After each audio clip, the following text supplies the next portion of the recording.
नमस्कार। आज हम कक्षा 6 का अध्याय 2 आखेट खाद्य संग्रह से भोजन उत्पादन तक का अध्ययन करेंगे। सबसे पहले हम इसका मतलब समझते हैं। आखेट का अर्थ होता है शिकार। खाद्य संग्रह से का अर्थ होता है भोजन का इंतजाम करना, यानी कि पृथ्वी पर 20 लाख साल पहले रहने वाले लोग भोजन का इंतजाम कैसे करते थे, किस प्रकार से करते थे, उसके बारे में है। फिर भोजन का उत्पादन लोग कैसे किए तथा किस प्रकार से किए, इसके बारे में है। सबसे पहले हम देखेंगे कि ये जो अध्याय है उसमें एक तरफ एक बच्चे का तस्वीर है जिसका नाम तुषार है। हम इसको ज़्यादा विस्तार से नहीं पढ़ेंगे, मैं छोटे में इसको आपको बताती हूँ। तुषार अपने रिश्तेदारों के घर रेल से यात्रा करता है, दिल्ली से चेन्नई। फिर उसके चाचा बताते हैं कि लोगों ने मात्र 150 साल पहले से रेल यात्रा करनी शुरू की। फिर कुछ दशक बाद बस आया। अब तुषार के मन में चलने लगा कि जब यात्रा की सुविधा नहीं थी तो लोग कैसे यात्रा करते थे, क्या एक ही जगह पर अपना जीवन व्यतीत करते थे।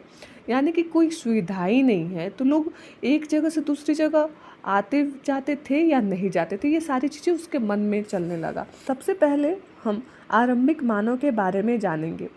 वह एक स्थान से दूसरे स्थान पर क्यों जाते थे तथा इसके क्या कारण थे, ये भी हम जानेंगे। फिर आरंभिक मानव के बारे में हमें कैसे जानकारी प्राप्त हुई तथा पुरातत्वविदों का क्या महत्वपूर्ण योगदान रहा, और औजारों के उपयोग के बारे में भी हम जानेंगे, जो कि इस अध्याय में दिया हुआ है। मैं विस्तार रूप से आप लोगों को पढ़ाऊंगी। इसके बाद हम देखेंगे कि रहने की जगह कहाँ निर्धारित थी, उस समय मनुष्य किस प्रकार से आग का खोज किए, उस समय जलवायु का क्या महत्व था जिससे कि खेती और पशुपालन का आरंभ हुआ। फिर हम बसने की प्रक्रिया और नवीन जीवन शैली में क्या उपयोग हुआ था, जानवरों और पशुपालकों पात्रों तथा अस्थायी जीवन कैसे आरंभ हुआ, इसके बारे में भी हम जानेंगे। फिर हम अंतिम में देखेंगे कि मेहरगढ़ क्या है। अब हम अपने अध्याय को शुरू करते हैं। सबसे पहले हम देखते हैं कि आरंभिक मानव आखिर वे इधर उधर क्यों घूमते थे। हम उन लोगों के बारे में जानते हैं जो इस उपमहाद्वीप में 20 लाख साल पहले रहा करते थे। आज हम उन्हें आखेट खाद्य संग्राहक के नाम से जानते हैं, जो कि मैं आप लोगों को पहले बताई हूँ। भोजन का इंतजाम करने की विधि के आधार पर उन्हें इस नाम से पुकारा जाता था। आमतौर पर खाने के लिए वे जंगली जानवरों का शिकार करते थे, जैसे कि मछली, चिड़िया, फल फूल हो गए, दाने, पौधे, अंडे आदि इकट्ठा करते थे। आखेट खाद्य संग्रह समुदाय के लोग एक जगह से दूसरी जगह पर घूमते रहते थे। ऐसा करने के कई कारण थे। जो आखिर जो खाद्य संग्राहक है वो अपने भोजन की तलाश में एक जगह से दूसरी जगह आते जाते थे। तो इसका कोई एक कारण नहीं है, इसके बहुत सारे कारण हैं जिसका हम एक एक करके वर्णन करेंगे। पहला कारण यह है कि अगर वे एक ही जगह पर ज़्यादा दिनों तक रहते तो आसपास के पौधे, फलों और जानवरों को खाकर समाप्त कर देते थे। अगर हमें पता है कि ये चीज़ें इतना ही है, सीमित है, तो उस चीज़ को हम हमेशा उपयोग करते रहेंगे तो एक टाइम के बाद ख़त्म हो जाएगा। फिर हमें उस चीज़ के लिए कोई दूसरा रास्ता देखना पड़ेगा ना। इसलिए ये लोग एक जगह से दूसरी जगह भोजन की तलाश में आने जाने लगे। फिर दूसरा कारण देखेंगे कि जानवर अपने शिकार के लिए या फिर हिरन और मवेशी अपना चारा ढूंढने के लिए एक जगह से दूसरी जगह जाया करते हैं। इसलिए इन जानवरों का शिकार करने के वाले लोग भी इनके पीछे पीछे जाया करते थे। अब जो जानवर हैं वो अपने भोजन के लिए, अपने शिकार के लिए एक स्थान से दूसरे स्थान पे जाते थे। अब उस समय लोग जानवरों पे भी निर्भर हो चुके थे। तो यही कारण है कि लोग जानवरों के साथ साथ के पीछे पीछे उस स्थान पे जाते थे। तीसरा कारण यह है कि पेड़ों और पौधों में फल फूल अलग अलग मौसम में आते हैं, इसलिए लोग उनकी तलाश में उपयुक्त मौसम के अनुसार अन्य इलाकों में घूमते थे। जिस तरह मतलब कि होता है ना कि इस मौसम में ये फल होंगे, इस मौसम में ये फल होंगे, तो लोग मौसम के हिसाब से उस जगह पे जाते थे कि जहाँ से उनको खाने की चीज़ें प्राप्त हो सके। अब चौथा कारण यह है कि पानी के बिना किसी भी प्राणी या पेड़ पौधों का जीवन संभव नहीं होता है।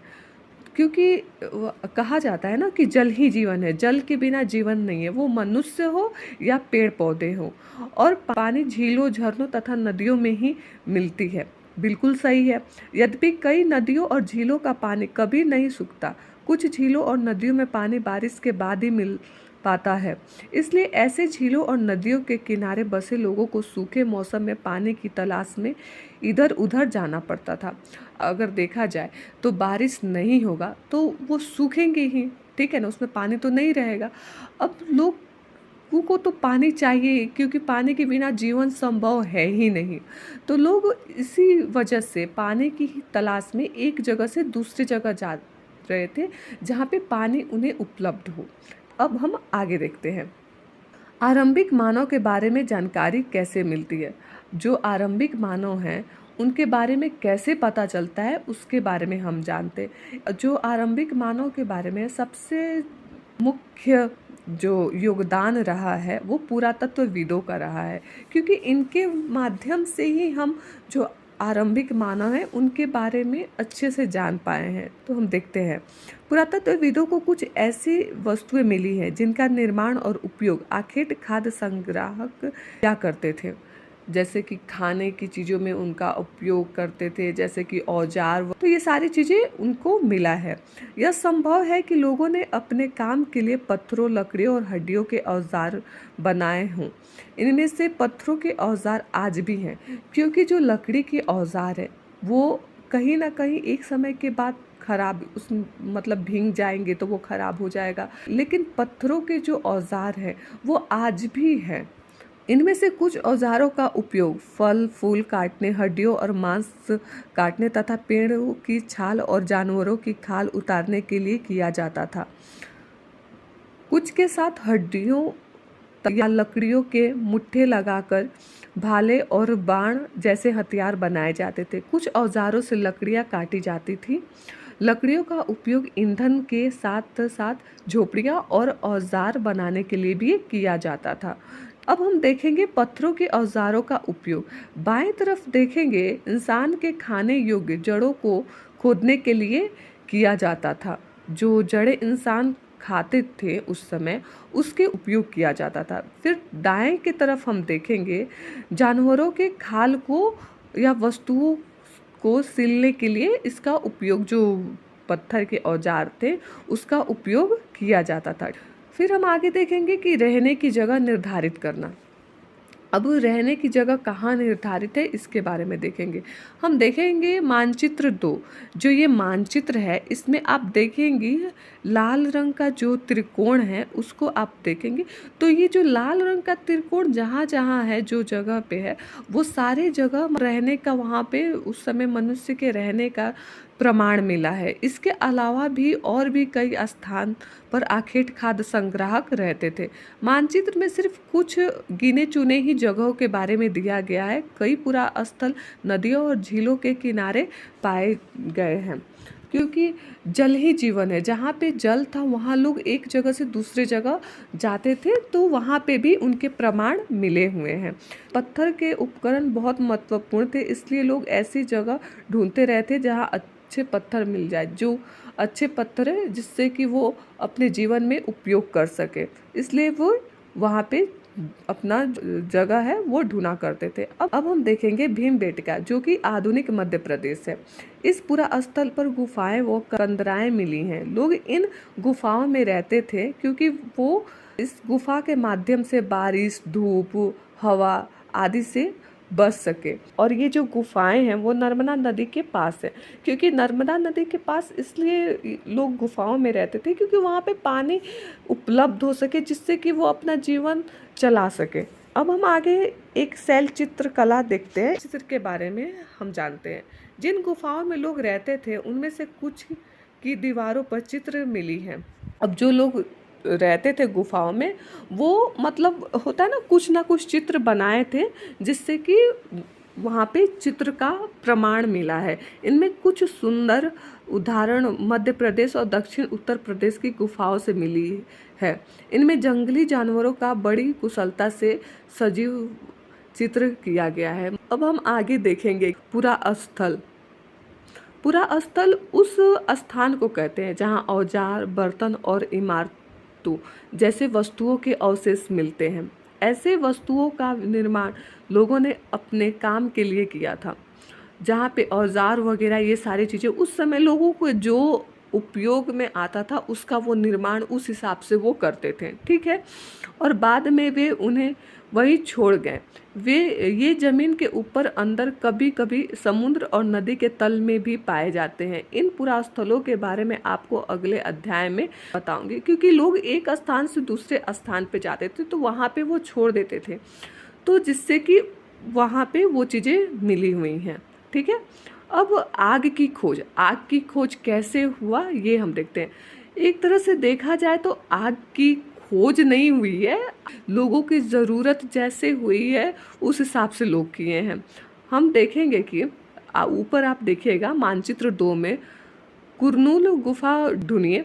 यहाँ राख के अवशेष, यहाँ पे जो राख है ना, राख जो है वहाँ राख के अवशेष मिले हैं, जो राख है वो मिले हैं। इनका मतलब ये है कि आरंभिक लोग आग जलाना सीख चुके थे, यानी कि आग का उपयोग वो करना जान चुके थे। आग का इस्तेमाल कई कार्यों के लिए किया गया होगा, जैसे कि प्रकाश के लिए, मांस पकाने के लिए, जानवरों को भगाने के लिए, इन सभी चीज़ों के लिए आग का उपयोग किया गया था। अब हम आगे नाम और तिथियों के बारे में जानते हैं, जो कि बहुत ज़्यादा महत्वपूर्ण है। हम जिस काल के बारे में पढ़ रहे हैं, पुरातत्वविदों ने उनके बड़े बड़े नाम रखे हैं, जैसे कि आरंभिक काल को वे पूरा पाषाण काल कहते हैं। यह 2 शब्दों पूरा यानी प्राचीन और पाषाण यानी पत्थर से बना है। यह नाम पूरा स्थलों से प्राप्त पत्थर के औजारों के महत्व के बारे में बताता है। पूरा पाषाण काल 20 लाख साल पहले से 12,000 साल पहले के दौरान मनाया जाता है। इस काल को भी 3 भागों में विभाजित किया गया है, जैसे कि हम देखेंगे आरंभिक, मध्य एवं उत्तर पूर्व पाषाण काल। मानव इतिहास की लगभग 99% कहानी इस काल के दौरान घटित हुई है। जिस काल में हमें पर्यावरणीय बदलाव मिलते हैं उसे मेसोलिथ यानी मध्य पाषाण युग कहते हैं। इसका समय लगभग 12,000 साल पहले से लेकर 10,000 साल पहले तक मनाया गया है। इस काल के पाषाण औजार आमतौर पर बहुत छोटे होते थे। जो इस समय जो औजार था वो ज़्यादा बड़ा नहीं होता था, काफ़ी छोटा होता था। इन्हें माइक्रोलिथ यानी लघु पाषाण कहा जाता है। प्रायः इन औजारों में हड्डियों या लकड़ियों के मुट्ठे लगे हाशिया और आरी जैसे औजार मिलते थे। साथ साथ पूर्व पाषाण युग वाले औजार भी इस दौरान बनाए जाते। अगले युग की शुरुआत लगभग 10,000 साल पहले हुआ। इसे नवपाषाण काल युग कहा जाता है। अब हम देखते हैं कि हमें कुछ स्थानों के नाम दिए हैं, अगले अध्याय में हम इसके बारे में जानेंगे। अब हम आगे देखेंगे बदलती जलवायु। लगभग 12,000 साल पहले दुनिया की जलवायु में बड़ा बदलाव आया, गर्मी बढ़ने लगी। अब क्या होता है कि जब जलवायु में बदलाव होता है तो या तो उतार होता है या तो चढ़ाव होता है, ठीक है ना। कभी मौसम गर्म रहेंगे, कभी ठंड होता है, कभी बारिश, मतलब कुछ ना कुछ बदलाव होते रहता है।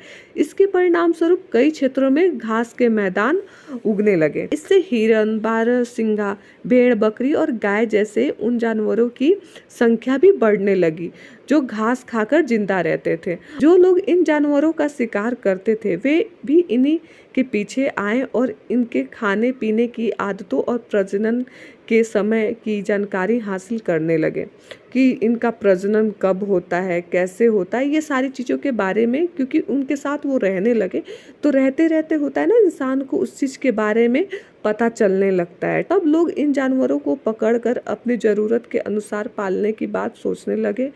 साथ ही इस काल में मछली भी भोजन का महत्वपूर्ण एक स्रोत बन गया। अब हम आगे देखते हैं कि खेती और पशुपालन की शुरुआत। अब खेती और पशुपालन की शुरुआत कैसे हुआ और क्यों हुआ, इसके बारे में हम देखते हैं। इसी दौरान उपमहाद्वीप के भिन्न भिन्न इलाकों में गेहूं, जौ और धान जैसे अनाज प्राकृतिक रूप से उगने लगे थे। शायद महिलाओं, पुरुषों और बच्चों ने इन अनाजों को भोजन के लिए बटोरना शुरू कर दिया होगा। साथ ही वे यह भी सीखने लगे होंगे कि यह अनाज कहाँ उगते थे और कब पककर तैयार होते थे। ऐसा करते करते लोगों ने इन अनाजों को खुद पैदा करना सीख लिया होगा। इस प्रकार धीरे धीरे वे कृषक बन चुके थे। जो अनाज है वो प्राकृतिक रूप से निकलना शुरू हुआ, तो फिर लोगों ने उसे देखा, जो स्त्री पुरुष और बच्चे हैं, फिर उस पे ध्यान दिए और फिर उस अनाज को पैदा करना सीख लिए। अब हम आगे देखेंगे कि इसी तरह लोगों ने अपने घरों के आसपास चारा रखकर जानवरों को आकर्षित कर उन्हें पालतू बनाया। अब जानवरों को आप खाने के सामान दोगे तो वो उसकी तरफ आएंगे ही आएंगे। तो लोगों ने अपने घर के आगे कुछ खाने की सामान जैसे कि अनाज जो उपजाते थे उसे रखना शुरू कर दिए, जिससे कि जानवर आए और जिससे कि वो जानवरों को क्या किए, पालतू बनाए। सबसे पहले जिस जंगली जानवर को पालतू बनाया गया वो था कुत्ता। धीरे धीरे लोग भेड़, बकरी, गाय, सुअर जैसे जानवरों को भी अपने घर के नज़दीक आने को उत्सुक करने लगे। ऐसे जानवर झुंड में आने लगे और ज़्यादातर घास खाते थे। अक्सर लोग अन्य जंगली जानवरों के आक्रमण से उनकी सुरक्षा करते थे और इस तरह धीरे धीरे पशुपालक बन गए लोग, क्योंकि पशुओं को अपने घर में रखना शुरू कर दिए, पशुओं को अनाज देने लगे, पशुएं आने लगी झुंड के झुंड, जिससे कि वो पशुपालक बन गए। अब हम आगे देखेंगे बसने की प्रक्रिया। लोगों द्वारा पौधे उगाने और जानवरों की देखभाल करने को बसने की प्रक्रिया का नाम दे दिया गया। अब लोग जानवरों को उपजाने लगे, फसलों को उपजाने लगे, तो वो एक जगह अस्थायी होना शुरू कर दिए। पौधे तथा जानवर अक्सर जंगली पौधों तथा जानवरों से भिन्न होते थे। इसकी वजह यह है कि बसने की प्रक्रिया की दिशा में अपनाए गए पौधों या जानवरों का लोग चयन करते हैं। उदाहरण के तौर पे हम देखते हैं कि लोग उन्हीं पौधों तथा जानवरों का चयन करते हैं जिनकी बीमार होने की संभावना कम हो। अब जो बीमार होगा उनके मरने की भी तो संभावना ज़्यादा होगी, इसलिए लोग ऐसे जानवरों का चयन करते थे जो कि कम बीमार हो।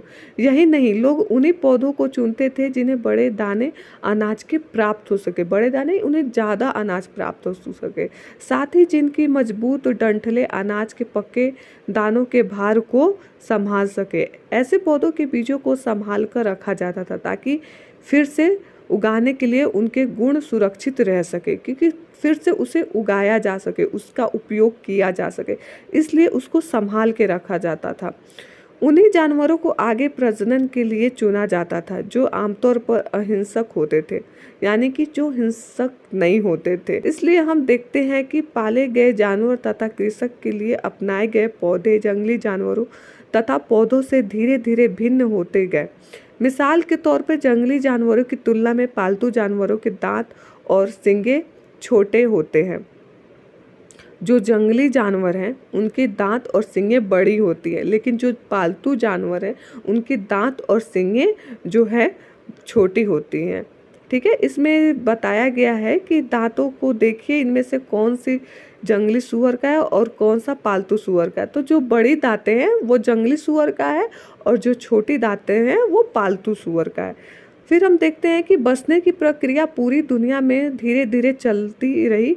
यह करीब 12,000 साल पहले शुरू हुई थी। जो बसने की प्रक्रिया है, वास्तव में आज हम जो भोजन करते हैं वो इसी बसने की प्रक्रिया की वजह से है, क्योंकि लोग जो है वो बसना शुरू किए, फिर जो प्राकृतिक रूप से फसलें उगी उस पर ध्यान दिए, फिर उसका वो जाना शुरू कर दिए।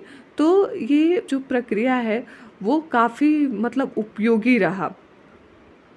प्राचीन फसलों में गेहूं तथा जौ आते हैं। उसी तरह सबसे पहले पालतू बनाए गए जानवरों में कुत्ते के बाद भेड़, बकरी भी आते हैं। अब हम देखते हैं कि नए नवीन जीवन शैली। आप पौधों के बीजों को बो कर देखिए, आप पाएंगे कि इसे विकसित होने में कुछ वक्त लगते हैं। इसमें कुछ दिन, महीने या फिर साल लग जाते हैं। इसलिए जब लोग पौधे उगाने लगे तो उनकी देखभाल के लिए उन्हें एक ही जगह पर रहना पड़ा। बीज बोने से लेकर फसलों के पकने तक पौधों की सिंचाई करने, खरपतवार हटाने, जानवरों और चिड़ियों से उनकी सुरक्षा करने जैसे बहुत से काम शामिल थे। कटाई के बाद अनाज का उपयोग बहुत संभाल कर करना पड़ता था, जिसके कारण से लोग मतलब होता है ना स्थिर हो गए, एक जगह पे रहना रहना शुरू कर दिए, प्रारंभ की कर दिए। क्योंकि फसल जब उगती है तो कोई फसल महीनों में उग जाती है, कोई फसल को उगने में साल लग जाती है, और फसल उगने के बाद बहुत सारी प्रक्रियाएं होती है, उनका देखभाल करना होता है, उनके संभाल रखना होता है, जिसके कारण से लोग एक जगह स्थिर होने लगे। अनाज को भोजन और बीज दोनों ही रूपों में बचा कर रखना आवश्यक हो गया, इसलिए लोगों को इसके भंडार की बात सोचनी पड़ी। बहुत से इलाकों में लोगों ने मिट्टी के बड़े बड़े बर्तन बनाए, टोकरियाँ बुनी, या फिर जमीन में गड्ढा खोदा, जिससे कि भोजन का संग्रह किया जा सके, भोजन को सुरक्षित रखा जा सके। इसलिए ये सारी प्रक्रियाओं को लोगों ने किया। अब हम देखते हैं कि जानवर चलते फिरते खाद्य भंडार कैसे हुए। जानवर बच्चे देते थे, जिससे उनकी संख्या बढ़ती थी। अब जैसे कि जो जानवर है वो बच्चे देंगे तो 1 से 2 हुए, 2 से 3, तो उनकी संख्या में क्या होती है, बढ़ोतरी होती है। अगर जानवरों की देखभाल की जाए तो उनकी संख्या तो बढ़ती ही है, साथ ही उनसे दूध भी प्राप्त हो सकता है, जो भोजन का एक अच्छा स्रोत है। यही नहीं, जानवर से हमें मांस भी मिलता है। दूसरे शब्दों में पशुपालन भोजन के भंडार का एक तरीका है। जो जानवर है उनसे लोगों को क्या मिलने लगा, मांस मिलने लगा, दूध मिलने लगा, जो कि एक भोजन का बहुत बड़ा स्रोत है। तो ये लोगों के लिए काफ़ी अच्छा साबित हुआ। अब आओ आरंभिक कृषकों और पशुपालकों के बारे में पता करें हम लोग, ठीक है। मानचित्र 2 में देखिएगा आप सभी कि नीले वर्ग दिख रहे हैं। जो आप मानचित्र 2 में देखिएगा उसमें नीले वर्ग जो आपको दिखेंगे, उनमें से प्रत्येक बिंदु उस जगह को दर्शाता है जहां पुरातत्वविदों को शुरुआती कृषकों और पशुपालकों के रहने का जो साक्ष्य है, जो प्रमाण है, वो मिला है। ये पूरे उपमहाद्वीप में पाए गए हैं। जितना भी उपमहाद्वीप है उसमें ये साक्ष्य पाया गया है। इनमें सबसे महत्वपूर्ण पश्चिमोत्तर क्षेत्र में, आधुनिक कश्मीर में और पूर्वी तथा दक्षिण भारत में ये पाया गया है। वास्तव में ये निर्दिष्ट स्थान कृषकों और पशुपालकों की बस्तियां थी या नहीं, इसे जांचने के लिए वैज्ञानिक खुदाई में मिले पौधे और पशुओं की हड्डियों के नमूनों का अध्ययन करते हैं, जिससे कि पता चल सके कि ये बस्तियां थीं या क्या नहीं था। इनमें से सबसे रोचक जले हुए अनाज के दानों के अवशेष हमें प्राप्त हुआ है। ऐसा लगता है कि ये गलती से या फिर जानबूझकर जलाए गए हों। अब पता नहीं उस समय क्या कारण था जिसे वे लोग जलाए थे। वैज्ञानिक इस अनाज के दानों की पहचान कर सकते हैं। इस तरह हमें पता चलता है कि इस उपमहाद्वीप के विभिन्न भागों में बहुत सारी फसलें उगाई गई हैं।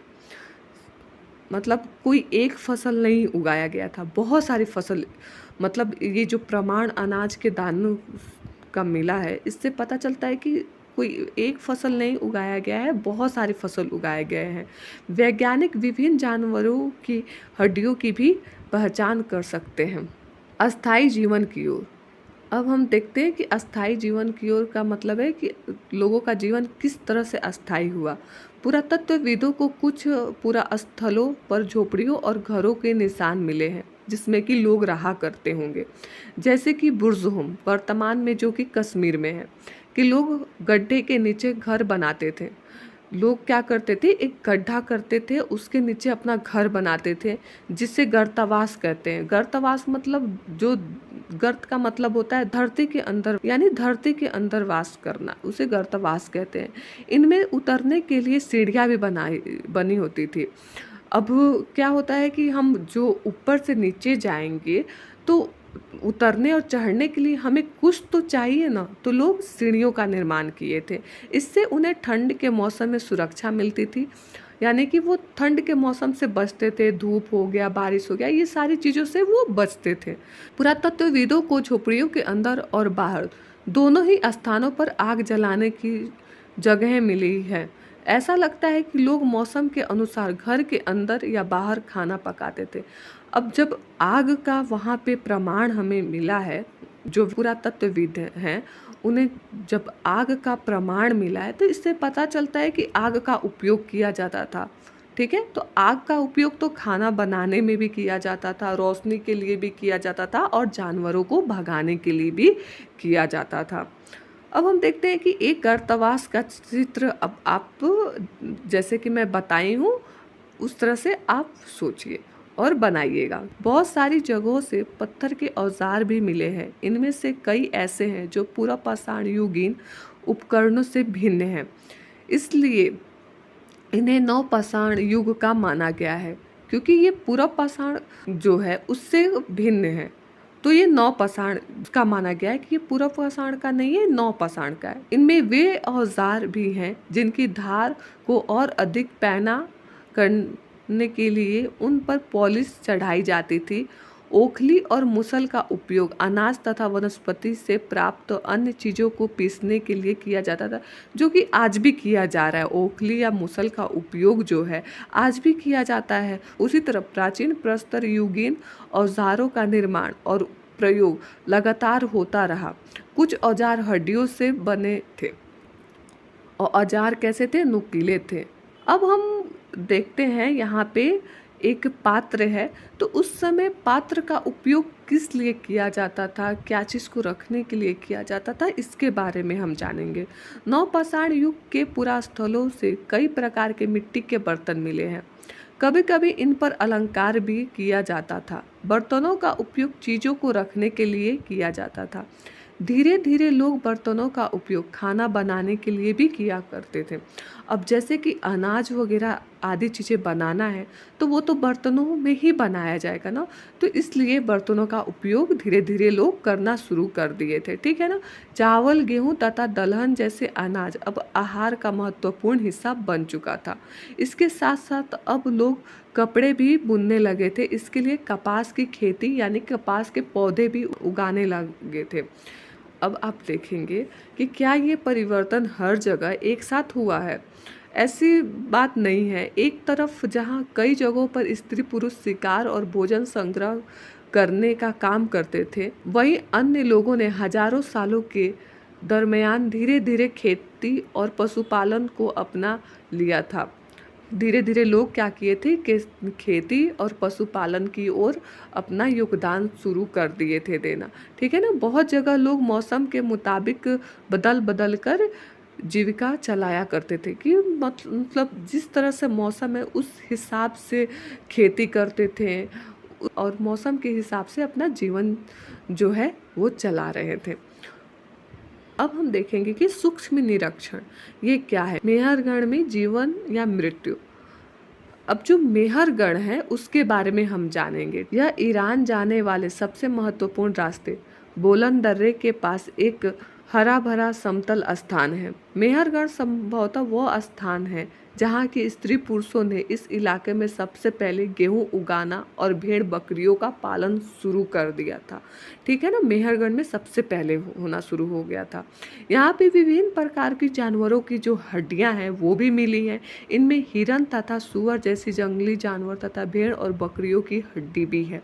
मेहरगढ़ में इसके अलावा चौकोर तथा आयताकार घरों के अवशेष भी मिले हैं। प्रत्येक घर में 4 या उससे ज़्यादा कमरे हुआ करते थे, जिनमें से कुछ संभवतः भंडार के काम आते थे। जो अनाज वगैरह है उसको भंडार करने के लिए काम में लाया जाता था। मृत्यु के बाद सामान्यतया मृतक के सगे संबंधी उसके प्रति सम्मान जताते थे, जिससे उनका मानना था कि मृत्यु के बाद भी जीवन है। इसलिए वो मृतक का जहाँ पे शव दफनाते थे वहाँ पे बर्तन और जानवरों को भी दफनाते थे, ताकि वो खाने के लिए, मतलब उनके खाने पीने के उपयोग में हो जाए।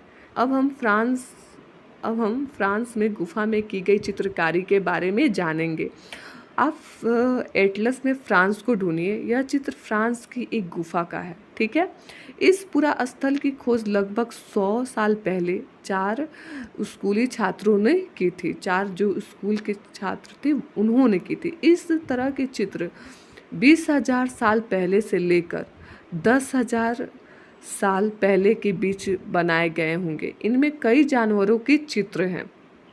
किसी सिर्फ एक जानवर का चित्र नहीं है, बहुत सारे जानवरों का चित्र है, जैसे कि जंगली घोड़े हो गए, गाय, भैंस, गैंडा, बारहसिंगा और सूअरों को गहरे चमकीले रंगों से चित्रित किया गया है, जिससे कि पहचान उसका हो सके। इन रंगों को लौह अयस्क और चारकोल जैसे खनिज पदार्थों से बनाया जाता था। यह संभव है कि इन चित्रों को उत्सवों के अवसर पर बनाया जाता था या फिर उन्हें शिकारियों द्वारा शिकार करने पर निकलने से पहले कुछ अनुष्ठानों के लिए भी इसका बनाया जाता था। मतलब उनका जो वो उस समय जो वो मानते थे उस हिसाब से वे इन चित्रों को बनाते थे। मान लीजिए कि कोई त्योहार आदि हो, उसके भी अवसर पे चित्रों को बनाया जा सके, बहुत सारे कारण हो सकते हैं। अब हम देखेंगे कि एक नवपाषाणिक पुरा स्तर। सबसे पहले आप एटलस में तुर्की को देखिएगा। उसके बाद से नवपाषाण युग के सबसे प्रसिद्ध पुरास्थलों में से एक चताल हुयूक तुर्की में है। यहाँ दूर दराज स्थानों से कई चीज़ें लाई जाती थी और उनका उपयोग भी किया जाता था, जैसे कि सीरिया से लाया गया चमक पत्थर, लाल सागर की कौड़ियाँ तथा भूमध्य सागर की सीपियाँ।